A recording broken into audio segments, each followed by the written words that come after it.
My self Ashutosh Shukla और मैं आप सभी का बहुत बहुत स्वागत करता हूँ अपना प्यारा सा यूट्यूब चैनल एजुकेशनल प्रिंसिपल्स में। ओके स्टूडेंट्स, तो पिछले वीडियो में हमने बात की थी किसके बारे में? पिछले वीडियो में हमने प्लांट के मूवमेंट्स के बारे में आपको बताया था, पूरी डिटेल बताई थी। इस वीडियो में हम बात करेंगे control and coordination in animals के बारे में। तो फिर आइए फटाफट स्टार्ट करते हैं, लेकिन स्टार्ट करने से पहले अगर आपने अभी तक हमारा पिछला वीडियो नहीं देखा तो उसको जाके जरूर देखिए, क्योंकि उसको देखेंगे तो आपको प्लांट्स के बारे में समझ में आ जाएगा कि प्लांट्स में कैसे कंट्रोल एंड कोऑर्डिनेशन होता है। ओके स्टूडेंट्स, तो इस वीडियो में हम कंट्रोल एंड कोऑर्डिनेशन में किसकी बात करने वाले हैं? एनिमल्स के बारे में। ठीक स्टूडेंट्स, अब देखो एनिमल्स में जो कंट्रोल एंड कोऑर्डिनेशन का सिस्टम होता है ये दो चीजों द्वारा कंट्रोल किया जाता है। कितनी चीजों द्वारा? दो चीजों द्वारा। कौन कौन सा है? हाँ, नंबर 1 तो हमारा होता है नर्वस सिस्टम द्वारा कंट्रोल किया जाता है। इसके द्वारा स्टूडेंट्स नंबर 1 है हमारा नर्वस सिस्टम द्वारा कंट्रोल किया जाता है। एंड जो नंबर 2 है वो है ग्लैंड्स। ग्लैंड्स द्वारा कंट्रोल किया जाता है। वो ग्लैंड्स कौन कौन से हैं? एक एंडोक्राइन ग्लैंड्स,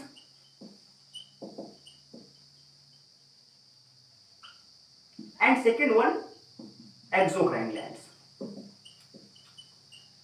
ओके स्टूडेंट्स, तो जो एनिमल्स में जो हमारा क्या होता है, एनिमल्स में जो नर्वस सिस्टम का कंट्रोल एंड कोऑर्डिनेशन जो होता है एनिमल्स में, वो किसके द्वारा कंट्रोल किया जाता है? एक होता है नर्वस सिस्टम द्वारा एंड दूसरा जो है हमारा ग्लैंड्स। अब ग्लैंड्स कितने? दो glands, endocrine gland and exocrine gland. बात समझ में आई? कोई दिक्कत नहीं होना चाहिए। अब देखो एनिमल्स की अगर हम बात करें तो जो सबसे प्रिमिटिव एनिमल्स, सबसे स्मॉलेस्ट एनिमल जिसमें नर्वस सिस्टम का प्रेजेंस है वो क्या, वो कौन सा है? हाइड्रा। ठीक है, हाइड्रा ऐसा एक स्मॉलेस्ट एनिमल्स है, स्मॉलेस्ट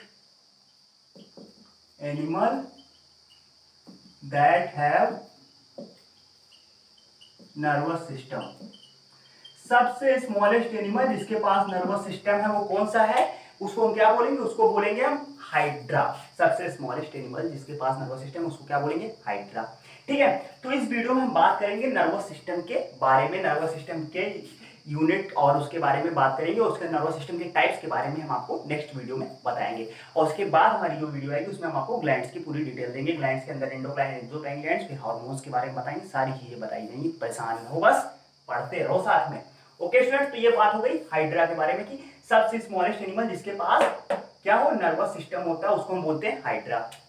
अब देखो अगर हम इस नर्वस सिस्टम की डेफिनेशन लिखना चाहें कैसे लिखोगे? System of body which control and coordinates with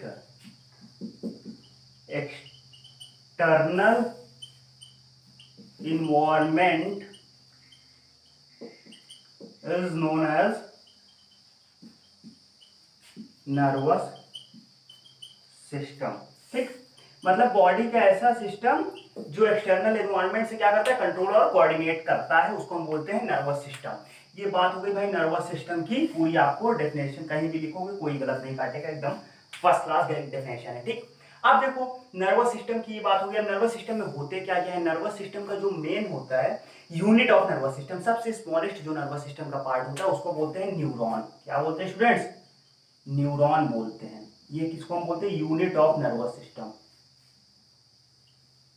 nervous system की यूनिट है ये न्यूरॉन। ठीक, और न्यूरॉन कितने होंगे आप सोचो? नर्वस सिस्टम तुम्हारी पूरी बॉडी में, ये देखो यार नर्वस, अब आपको मैं थोड़ा और बता देता हूं। जैसे ये नर्वस वर्ड जो निकला, ठीक है, यहाँ पे नर्वस वर्ड्स की मीनिंग क्या होगी? आप अगर नर्वस उस तरह से निकाल देंगे जो हल्का बंदा भयभीत होता है इंटरव्यू जाने से पहले या कोई क्लास जाने से पहले, एग्जाम देने से पहले नर्वस, वहां पे वो वाला नर्वस नहीं है। यहाँ पे जो नर्वस का मतलब है वो वर्ड से निकला है जिसको बोलते हैं नर्व।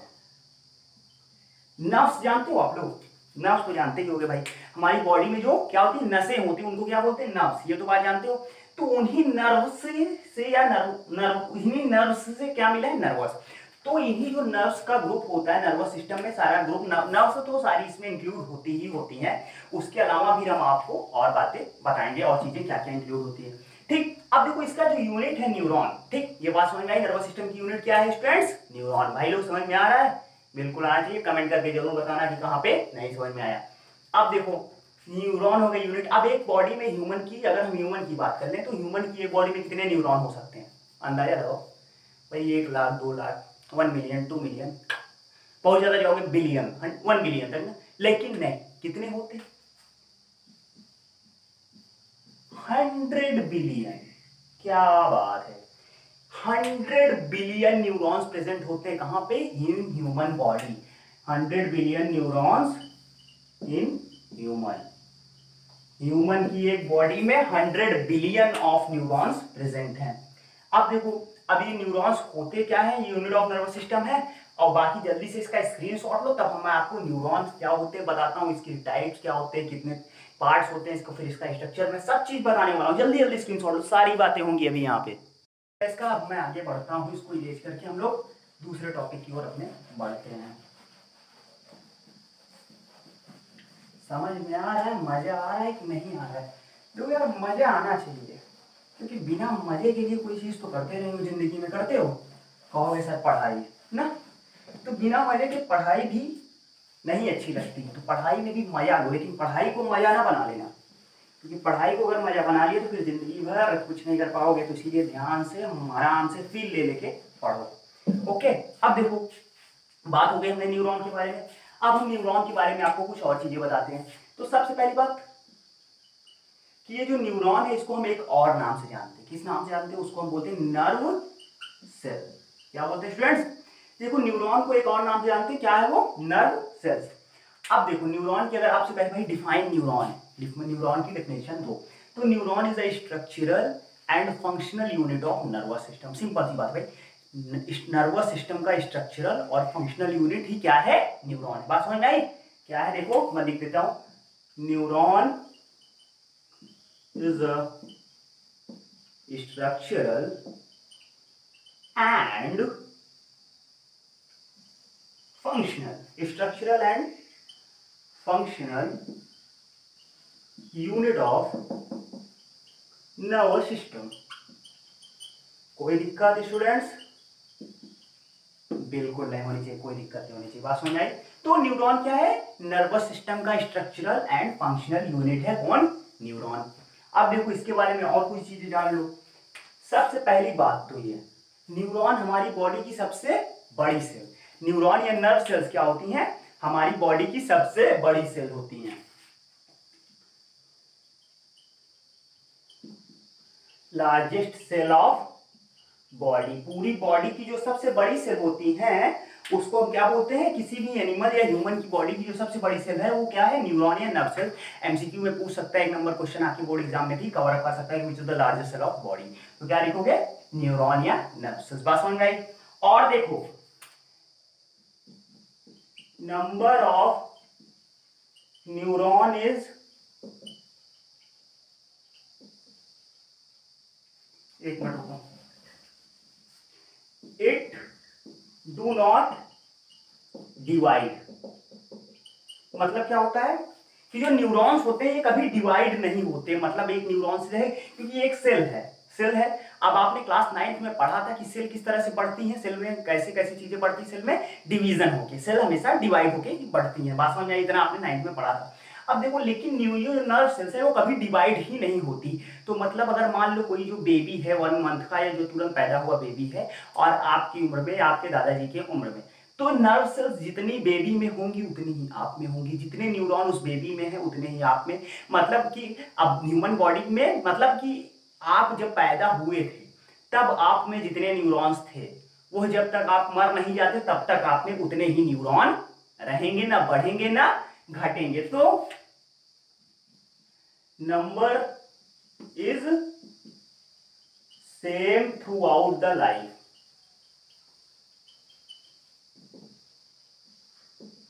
जो न्यूरॉन का नंबर रहता है ये पूरी लाइफ, किसी भी एनिमल या ह्यूमन की पूरी लाइफ में ये नंबर जितना है, बर्थ के टाइम में, डेथ के टाइम में भी नंबर ऑफ न्यूरॉन्स उतने ही रहेंगे। क्यों भाई, क्यों भाग रहे हो? नहीं पढ़ाने देना चाहते हो? लेकिन हम तो पढ़ाएंगे, भाग जाओ जहां भागना हो। ठीक, तो ये बात हो गई, समझ में आई? कोई दिक्कत इतने में? अब देखो, तो ये हो गई न्यूरॉन के बारे में कुछ बेसिक सी जानकारी। अगर आ गया right short note on neuron तो आप ये सब लिख सकते हो, कोई दिक्कत नहीं है। अब देखो, न्यूरॉन के जो पार्ट्स होते हैं, कितने पार्ट होते हैं न्यूरॉन में? न्यूरॉन के अगर हम पार्ट्स की बात करें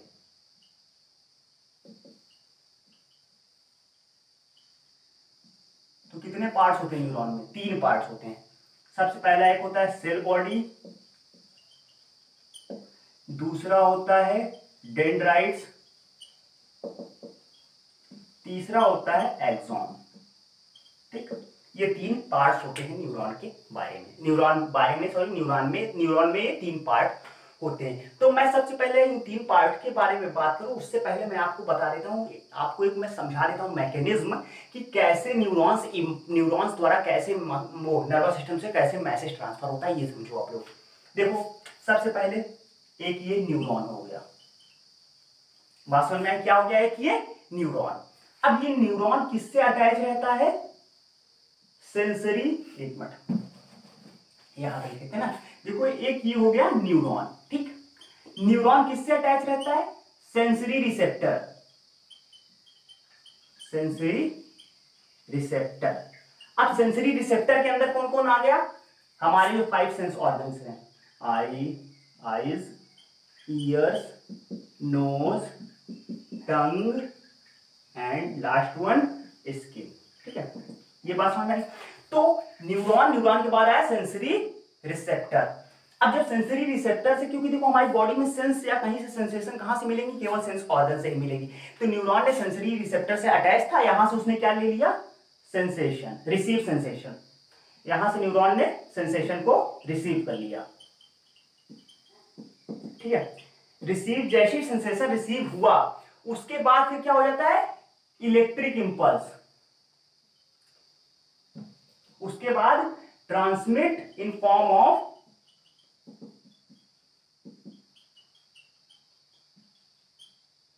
इलेक्ट्रिक इंपल्स। बात समझ में? देखो न्यूरॉन ने क्या किया कि सेंसरी, जितने भी सेंस ऑर्गन्स हमारे, वहां से उस न्यूरॉन जुड़ा था, उसने वहां से सारे क्या लिया, वहां से उन्होंने सेंसेशन रिसीव की, फिर उसको किस फॉर्म में ट्रांसमिट करता है, इलेक्ट्रिक इंपल्स के फॉर्म में, एक न्यूरॉन से दूसरे, दूसरे से तीसरे, तीसरे से जहां ब्रेन तक ले जाके वो ट्रांसफर करता है। तो ये बात हुई पूरी चेन कैसे ये ट्रांसफर होता है। तो जल्दी से इसका स्क्रीनशॉट लो, तब फिर मैं आपको न्यूरॉन्स की ये तीनों पार्ट और उसकी स्ट्रक्चर के बारे में बताता हूं। जल्दी स्क्रीनशॉट लो स्टूडेंट्स। स्क्रीनशॉट ले लिया। अब हम बात करेंगे स्ट्रक्चर ऑफ न्यूरॉन के बारे में। मैंने यहाँ पे बताया था कि न्यूरॉन के स्ट्रक्चर में 3 पार्ट्स होते हैं, सेल बॉडी, डेंड्राइट्स और एक्सॉन। तो ये है न्यूरॉन का एक डायग्राम, एक न्यूरॉन या नर्व सेल्स का आपको अगर कहीं डायग्राम बनाना हो तो आप इसको बना सकते हैं, एकदम परफेक्ट डायग्राम में, कोई दिक्कत नहीं इसमें। अब देखो यहाँ पे सबसे पहले मैं आपको तीनों स्ट्रक्चर आपको यहाँ पे पहचान करा देता हूँ तीनों को। सबसे पहले ये जो पार्ट है ये है साइटोन, या इसको सेल बॉडी भी और साइटोन दोनों इसको ही बोलते हैं, कोई दिक्कत नहीं। और इसके अंदर ये जो है ये क्या है, न्यूक्लियस और साइटोप्लाज्म में पूरा भरा हुआ है, न्यूक्लियस फिर न्यूक्लियर मेम्ब्रेन और ये पूरा भरा हुआ है। और ये वाला जो पार्ट है ये क्या है, हमारा एक्सॉन है। और ये ऊपर जो इस तरह से निकला ये डेंड्राइट्स, और जो नीचे पार्ट है ये भी डेंड्राइट्स है। तो ये एक नर्व सेल्स का ये पूरा एक स्ट्रक्चर है। तो बात समझ में आई, ये यहाँ पे साइटोन है, इसको हम सेल बॉडी बोलते हैं, इसके अंदर न्यूक्लियस और साइटोप्लाज्म होते हैं। उसके बाद ये जो नीचे वाला स्ट्रक्चर ये एक्सॉन, और ये इधर ये डेंड्राइट्स जो थ्रेड लाइक स्ट्रक्चर्स निकले, और ये जो निकले हैं ये भी डेंड्राइट्स है। अब सारे का फंक्शन क्या होता है, क्या क्या काम करते हैं, मैं अभी आपको सारा बताने वाला हूँ। तो आइए बात करते हैं, सबसे पहले हम बात करेंगे सेल बॉडी के बारे में। सेल बॉडी, या इसको हम और क्या बोलते हैं, साइटोन भी बोलते हैं। देखो सबसे पहले it is the largest part and contain nucleus, cytoplasm and other cell organelle.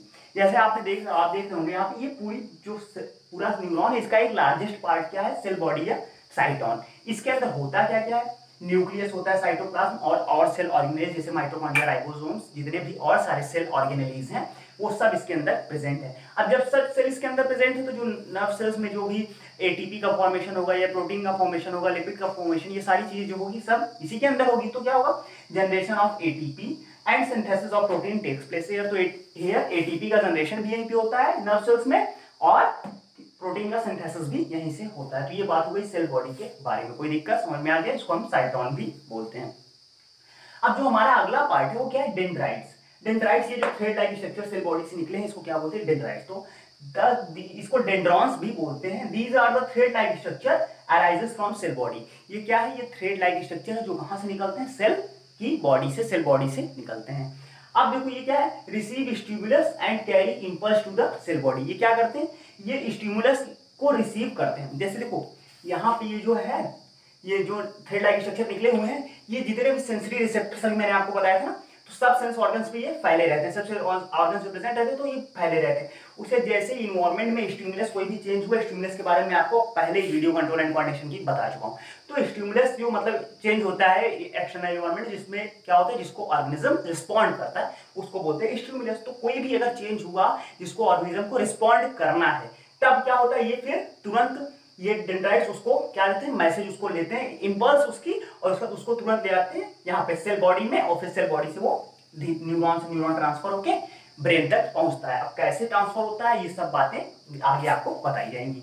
तो ये बात हो गई किसी सेल बॉडी, साइटोन और डेंड्राइट्स डेंड्रॉन के बारे में। अब एक तीसरा पार्ट हमारे पास बचता है जिसको बोलते हैं एक्सॉन। तो जल्दी से इसका भी स्क्रीनशॉट ले लो आप लोग, तब मैं उसको भी आपको बता देता हूँ, और उसके बाद फिर हम बात करेंगे टाइप्स ऑफ न्यूरॉन के बारे में। 3 टाइप के न्यूरॉन्स होते हैं, कौन कौन से, फिर उसके बारे में आपको बताएंगे। स्क्रीनशॉट ले लिया। अब हम बात करने वाले हैं, यहाँ पे बात करेंगे एक्सॉन के बारे में, जो तीसरा पार्ट है। देखो अभी तक हमने आपको बताया कि सबसे जो लार्जेस्ट पार्ट है वो क्या है, सेल बॉडी, और जो सबसे लॉन्गेस्ट पार्ट है वो है एक्सॉन। अब ये एक्सॉन फॉर्म कहाँ से होता है, जैसे अभी आपने डायग्राम में देखा कि कई सारे डेंड्राइट्स इधर उधर से निकले होते हैं।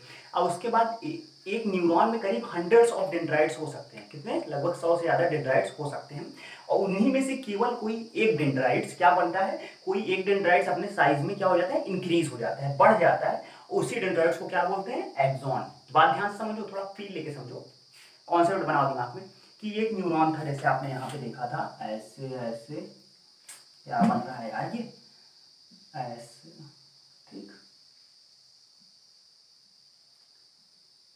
अब यहाँ पे आपने देखा था करीब मान लो ऐसे कई डेंड्राइट्स निकले थे, बात समझ में आ रही, ठीक है। अब इन्हीं डेंड्राइट्स में से, यहाँ से भी डेंड्राइट्स निकले, इस पॉइंट से निकले, इस पॉइंट से, इस पॉइंट से, तो इस पॉइंट से भी डेंड्राइट्स ही निकला, लेकिन इन्हीं में से कोई एक डेंड्राइट्स क्या हुआ, अपने साइज में बढ़ गया, तो उसको क्या बोलते हैं, एक्सॉन बोलते हैं। और एक न्यूरॉन में केवल एक ही एक्सॉन हो सकता है, डेंड्राइट्स कई भी हंड्रेड्स ऑफ डेंड्राइट्स हो सकते हैं, लेकिन एक्सॉन केवल एक हो सकता है। अब देखो इसका डेफिनेशन क्या है, it is a large dendrite, ये एक लंबा डेंड्राइट है, which carry message away from cell body. ये क्या करता है कि डेंड्राइट्स क्या करते हैं कि इन्वायरमेंट से मैसेज आते हैं सेल बॉडी में, और उसके बाद ये सेल बॉडी से मैसेज बाहर की तरफ ले आता है, ब्रेन की तरफ। It is the longest part of neuron, ये न्यूरॉन का सबसे लंबा पार्ट है। बात समझ में आई कि अगर आपसे पता पूछे कोई कि भाई न्यूरॉन में मैसेज कहाँ से आता है, तो कहोगे भाई न्यूरॉन में मैसेज आता है डेंड्राइट्स के थ्रू सेल बॉडी में, तो इसके सेल बॉडी क्या करती है, उस मैसेज को एक्सॉन के थ्रू अपने आगे ट्रांसफर कर देती है ब्रेन के पास तक, ठीक है। एक न्यूरॉन से दूसरे, दूसरे से तीसरे, ऐसे इलेक्ट्रिक इंपल्स के फॉर्म में ट्रांसमिट होता जाता है। अब देखो जो एक्सॉन है ये 3 लेयर से कवर है, एक एक्सोलीमा, माइलिन शीथ और न्यूरेलिमा, ये 3 लेयर्स होती हैं एक्सॉन की कवरिंग की। अब देखो ये तो हो गई कुछ एक्सॉन सेल्स। अब कुछ जो एक्सॉन सेल्स होते हैं जो इसमें कवर होने के बाद क्या करते हैं, एक स्पेशल सेल्स होती है जिसका, जैसे एक स्पेशल सेल्स होती है स्वान सेल्स, उसको क्या बोलते हैं, स्वान सेल्स। तो जो न्यूरॉन्स क्या वो माइलिन शीथ में तो कवर्ड है, उसके बाद उन्होंने क्या किया, खुद माइलिन शीथ में कवर्ड होते हुए इस जो स्वान सेल से इसकी कवरिंग बना ली, एक स्पेशल टाइप की सेल की क्या बना लेते हैं, कवरिंग बना लेते हैं, और उस सेल को क्या बोलते हैं, स्वान सेल। अब ये स्वान सेल क्या करता है, provide support and nutrition to axon, nutrition to neuron, sorry, क्या करता है स्वान सेल्स, ये सपोर्टिव और न्यूट्रिटिव शेल है किसकी, न्यूरॉन के बारे में, ठीक है। न्यूरॉन की सपोर्टिव और न्यूट्रिटिव शेल है। ये जब एक एक्सॉन क्या हुआ माइलिन शीथ में रैप्ड है, और उसने खुद रैप होते हुए इसकी क्या कर दी, एक प्लाज्मा मेम्ब्रेन के रूप में इसकी कवरिंग बना ली। तो ये स्वान सेल्स क्या करती है, ये इसको सपोर्ट भी प्रोवाइड करती है और न्यूट्रिशन भी प्रोवाइड करती है। अब मैं आपको एक और इंपॉर्टेंट टर्म्स बताने जा रहा हूं, काफी इंपॉर्टेंट टर्म है, gap between to Schwann cells is known as node of Ranvier। क्या बोलते हैं, नोड ऑफ रैनवियर, ये एग्जाम में पूछेगा डिफाइन नोड ऑफ रैनवियर। तो दो स्वान सेल्स के बीच में जो गैप होता है उसको नोड ऑफ रैनवियर बोलते हैं, और दो न्यूरॉन के बीच में होता है उसको बोलते हैं synapse. Gap between two neuron is known as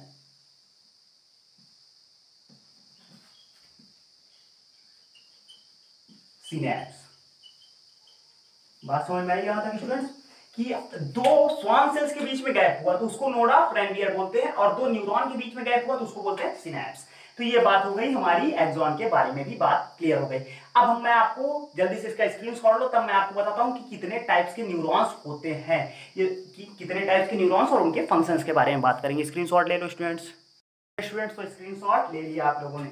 अब मैं इसको इरेज करने वाला हूं, ठीक।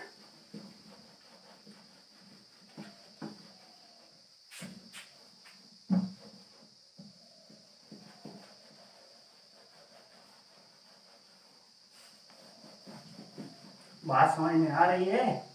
कोई दिक्कत हो तो कमेंट करके बताओ, नहीं तो हमसे हमारी वेबसाइट पे भी पूछ सकते हो आप लोग, और या तो ईमेल में भी हमसे बात करो। मैं आपको विदिन 24 आवर हम लोग रिस्पॉन्ड करेंगे फटाफट। कोई भी दिक्कत हो तो पूछो भाई लोग, पढ़ने में कोई कंप्रोमाइज नहीं होना चाहिए। तो ये बात हो गई स्ट्रक्चर ऑफ न्यूरॉन के बारे में। अब हम बात करेंगे टाइप्स ऑफ न्यूरॉन के बारे में, कि न्यूरॉन कितने टाइप्स के होते हैं। देखो यार, न्यूरॉन 3 टाइप्स के होते हैं। कितने टाइप के? 3 टाइप्स के। एक होता है सेंसरी न्यूरॉन्स, और एक होता है मोटर न्यूरॉन्स, और तीसरा जो होता है इंटर न्यूरॉन्स। देखो सेंसरी न्यूरॉन्स को क्या बोलते हैं? इसको सेंसरी न्यूरॉन्स को रिसेप्टर न्यूरॉन भी बोलते हैं। तो इसका फंक्शन क्या है? इसका फंक्शन ये है कि सेंसरी ऑर्गन से क्या लेना है? स्टिमुलस देके उसको ब्रेन और स्पाइनल कॉर्ड तक पहुंचाना, इसका यही फंक्शन है। उसका जो मोटर न्यूरॉन है उसका क्या फंक्शन है? उसका फिर ब्रेन से मैसेज लेके पूरी मसल्स तक पहुंचाना, उसका ये फंक्शन। तो बचा जो इंटर न्यूरॉन्स, वो क्या है? वो ये सेंसरी और मोटर न्यूरॉन्स को कनेक्ट करता है, यही है इंटर न्यूरॉन्स का फंक्शन। अब देखो, तो मैं कितने टाइप के होते हैं? 3 टाइप के। पहला होता है सेंसरी न्यूरॉन। क्या होता है स्टूडेंट्स? सेंसरी न्यूरॉन्स, इसको हम एफेरेंट भी बोलते हैं। क्या बोलते हैं? एफरेंट भी बोलते हैं, या सेंसरी की जगह पे हम रिसेप्टर भी वर्ड भी कभी कभी यूज कर लेते हैं, कोई दिक्कत नहीं है। तो ये बात हो गई। देखो इसका फंक्शन क्या है मेन? ये कैरी नर्व इंपल्स, क्योंकि देखो जो वो मैसेज होता है किसके फॉर्म में जाता है? इंपल्स के फॉर्म में जाता है, इलेक्ट्रिक इंपल्स। तो nerve impulse from sensory organs to brain and spinal cord. बात समझ में आई? क्या बात समझ में आई कि ये क्या करता है? ये जो नर्व इंपल्स होता है वो ब्रेन से, मतलब सेंसरी ऑर्गन से ब्रेन और स्पाइनल कॉर्ड तक ले जाता है। दूसरा जो हमारा है उसको हम बोलते हैं मोटर न्यूरॉन्स। इसको हम क्या बोलते हैं? इसको एफरेंट बोलते हैं, इसको इफेरेंट बोलते हैं, ठीक है। इसका क्या फंक्शन है? कैरी नर्व इंपल्स फ्रॉम, कहां तक? From brain to muscles. Brain से लेके मसल्स तक नर्व इंपल्स कौन लेके जाता है? Motor neurons. तो बात हो गई sensory neurons and motor neurons. अब हमारा जो तीसरा ये है इंटर न्यूरॉन्स। इसका क्या डिफिनेशन लिख सकते हो? इसको join sensory and motor neurons. और ये कहां प्रेजेंट हो सकता है? प्रेजेंट इन सीएनएस, ये सेंट्रल नर्वस सिस्टम में प्रेजेंट होता है, ठीक। अब ये सेंट्रल नर्वस सिस्टम क्या होता है, इसका पूरी बातें मैं आपको बताऊंगा अपने नेक्स्ट वीडियो में। तो देखो मैं इसका आपको एक फ्लो चार्ट के रूप में समझाता हूं। देखो ये हमारा, ये मान लो एक हो गया सेंट्रल नर्वस सिस्टम, ठीक है। तो सेंट्रल नर्वस सिस्टम में क्या होता है? ये ब्रेन और स्पाइनल कॉर्ड दोनों होते हैं इसके अंदर। अब यहां पे ये हो गया हमारा सेंस ऑर्गन। देखो ध्यान से समझना, क्या हो गया? ये हो गया हमारा सेंट्रल नर्वस सिस्टम, यहां पे ये हो गया सेंस ऑर्गन। अब इस सेंस ऑर्गन के पास जैसे मान लो क्या हुआ कि हीट आई, जैसे एक हमारा ये स्किन है, यहाँ पे क्या हुआ कि किसी ने हल्का सा पिंच किया, या मान लो किसी ने कैंडल हल्का सा टच कराई, तो सेंस ऑर्गन ने सेंस किया कि भाई यहाँ पे गर्म लग रहा है, हीट है। अब उसके बाद क्या होगा? उसके बाद तुरंत यहाँ से सेंसरी न्यूरॉन्स एक्टिव होंगे और वो मैसेज लेके आ गए ब्रेन के पास। कौन से न्यूरॉन्स यहाँ से आए? Sensory neurons. बात समझ में? सेंसरी न्यूरॉन्स एक्टिव हुए और वो मैसेज लेके आ गए सीएनएस में, ब्रेन और स्पाइनल कॉर्ड के पास। बात समझ में आई? अब देखो क्या होता है, फिर यहां से तुरंत इसने ये भी एक्टिव हुआ, इसने तुरंत क्या हुआ? रिस्पॉन्ड किया कि भाई रिस्पॉन्ड इसको करना है। अब ये कैसे करेंगे? ये देखो, ये और ये जो इतनी दूर प्रेजेंट है, ये क्या है? ये है हमारा इंटर न्यूरॉन्स, उसके बाद फिर इन्होंने तब इसने क्या हुआ कि इंटर न्यूरॉन को बोला कि भाई यहाँ पे हीट है, इसको रिस्पॉन्ड करना है, हाथ हटाना है। तब वो फिर यहाँ से क्या किया, मोटर न्यूरॉन ने तुरंत यहाँ पे फिर मैसेज ले आया कि भाई हीट है, हाथ हटा ले। तो ये हो गया मोटर न्यूरॉन का काम। बात समझ, फील लेके समझो, ठीक, बात समझ में आई। तो ये हो गया सेंस ऑर्गन से जो सेंस हुआ उसका सेंसरी न्यूरॉन से आया, फिर इंटर न्यूरॉन द्वारा ब्रेन से गया, फिर ब्रेन से इंटर न्यूरॉन द्वारा मोटर न्यूरॉन के पास आया, फिर मोटर न्यूरॉन ने तुरंत पूरा मैसेज कहां दिया, सेंस ऑर्गन्स में फैला दिया। तो ये बात हो गई टाइप्स ऑफ न्यूरॉन के बारे में, 3 टाइप के sensory neurons, motor neurons and inter neurons. Okay students, तो बात ये समझ में आ गई। और उसके बाद कैसे ट्रांसमिट होता है ये मैं आपको बता चुका हूँ इलेक्ट्रिक इंपल्स के फॉर्म में।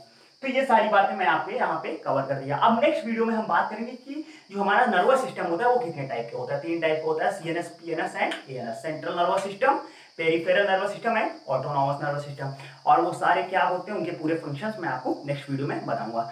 तो तब तक के लिए फिर इसको पढ़ो और एंजॉय करो। और अगर आपको कहीं भी कोई प्रॉब्लम होती है तो आप हमसे कांटेक्ट करो विद इन हमारी वेबसाइट पे, कमेंट में, या तो ईमेल करो, या सोशल मीडिया प्लेटफॉर्म कहीं पे भी आप हमें मैसेज करो। विद इन 24 आवर मैं आपकी प्रॉब्लम की सोल्यूशन के साथ आपको खुद मैसेज मैं करूंगा।